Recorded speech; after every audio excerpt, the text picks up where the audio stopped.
তুমি আল্লাহ যদি আমাকে মাফ না করো তাহলে আমাকে কে ক্ষমা করবে? এইভাবে যখন একদিন নয়, 2 দিন নয়, 40 দিন লাগাতার হয়ে গেল, তখন আল্লাহ তাআলা রাসূল সাল্লাল্লাহু আলাইহি ওয়াসাল্লামের নিকট জিবরাইল আমিনকে পাঠাইলেন। ওই যাও যাও জিবরাইল, যাও যাও আমার নবীর কাছে গিয়ে জিজ্ঞাসা করো, আমার নবীর কাছে গিয়ে 3টা সওয়াল করো, 3টা প্রশ্ন করো। 1 নাম্বার প্রশ্ন হলো, ইয়া রাসূলুল্লাহ, এই দুনিয়ার জমিনে মানুষকে, সকল প্রাণীকে কে সৃষ্টি করেছে? রাসূল সাল্লাল্লাহু আলাইহি ওয়াসাল্লাম জবাবে বললেন, আল্লাহ তাআলা সৃষ্টি করেছেন। 2 নাম্বার প্রশ্ন হলো, ইয়া রাসূলুল্লাহ, ইয়া হাবিবাল্লাহ,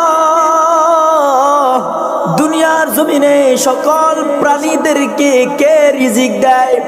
তখন রাসূল সাল্লাল্লাহু আলাইহি ওয়াসাল্লাম বললেন, রিজিকের মালিক তো আল্লাহ তাআলা, আল্লাহ তাআলাই তো রিজিক দিয়ে থাকেন।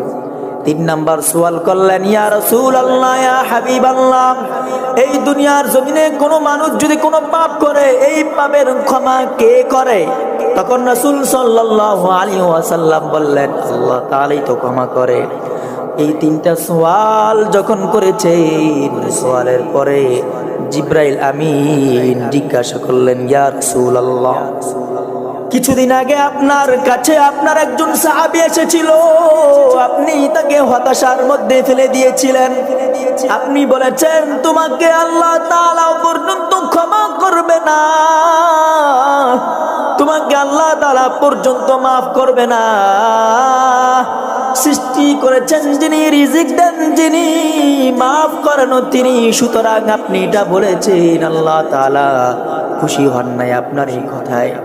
তখন রাসূল সাল্লাল্লাহু আলাইহি ওয়াসাল্লাম সাহাবীদেরকে ডাক দিয়ে বললেন, এই সাহাবীরা আমার, তোমরা আমার এই পাগল সাহাবীকে ওই জঙ্গল থেকে নিয়ে আসো, আমার ওই পাগল সাহাবীকে জঙ্গল থেকে নিয়ে আসো। আমার এই সাহাবীর তওবা আল্লাহ তাআলার দরবারে কবুল হয়ে গেছে। তখন সাহাবীরা গিয়ে ওই সাহাবীকে ওই জঙ্গল থেকে নিয়ে আসলেন। ওই যুবক ভাই, এই ঘটনা বলার উদ্দেশ্য হলো,